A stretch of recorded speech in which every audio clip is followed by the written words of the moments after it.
I'm Antoni Chan, reporting here at EULAR 2025 for Room Now. And today there was an interesting presentation on chronic pain in AxSpA, the whole concept of fibromyalgia and also central sensitization.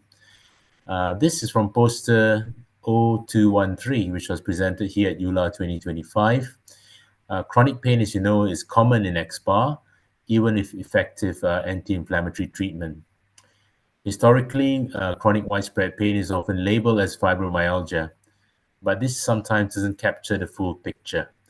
And so this study explored the role of central sensitization as an important contributor to chronic pain in AxSpA.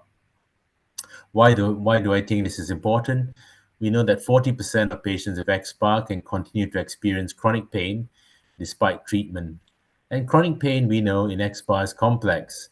It is a combination of nociceptive pain, which is inflammation-driven, and nociplastic pain, which is central sensitization. And ICD-11 recognizes that chronic secondary musculoskeletal pain as being distinct from fibromyalgia. So accurately characterizing these patients are essential for better targeted treatment. In this study, which came from the GLES cohort, the Groningen-Leeuwarden AxSpA cohort, they had 199 patients with AxSpA fulfilling ASAS criteria, and they were assessed for a few things. Firstly, they were assessed for fibromyalgia based on ACR criteria. Then they were assessed for central sensitization inventory, CSI, and quantitative sensory testing, QST. And then they were also assessed for the ASDAS, BASDAI, and CRP. They stratified the groups into three groups. Firstly, the fibromyalgia group that made up about 12%.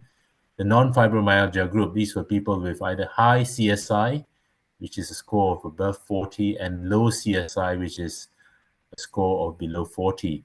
The high CSI made up about 30%, and the low CSI 58%.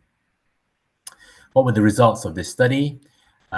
This study essentially said that fibromyalgia underestimated central sensitization, which I thought was quite interesting. So only 12% of these patients met fibromyalgia criteria. However, 30% of the remaining showed evidence of central sensitization, so a CSI score of greater than 40. And this suggests that central sensitization is much commoner than fibromyalgia and AxSpA. And also patients with a CSI of more than 40 had significantly worse disease activity, pain, and also QST abnormalities compared to those with less than CSI 40. Regards to the traditional outcomes that we measure, such as ASDAS and BASDAI, the patients were divided into those with fibromyalgia. The mean disease activity, ASDAS, was 3, and those who had high CSI was 2.4. In contrast, those with low central sensitization, the ASDAS was lower at 1.8. And the similar result was seen for BASDAI, fibromyalgia, and people with CSI of greater than 40 had higher BASDAI, whereas those with a lower CSI, less than 40, had a lower BASDAI. So these were quite interesting. The CRP did not differ between the group, suggesting that non-inflammatory pain mechanisms were probably driving this.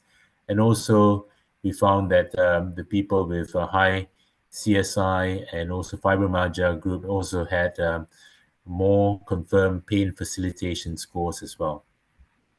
So I thought this was quite interesting. Chronic pain in AxSpA is a spectrum. It is not just inflammation and not just fibromyalgia. Many patients experience central sensitization without fulfilling fibromyalgia criteria.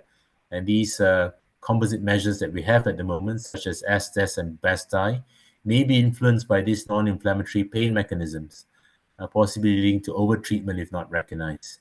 So pain management needs to be individualized. We have to think of it beyond our traditional methods of assessing patients.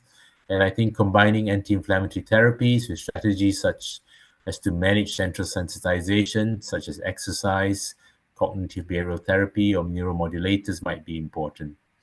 So chronic pain remains a major unmet need in AxSpA.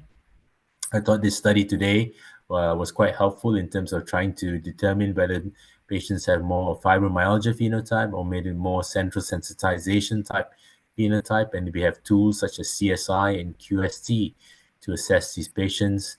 And we should probably use these to evaluate the pain phenotypes so that we can optimize management for our patients.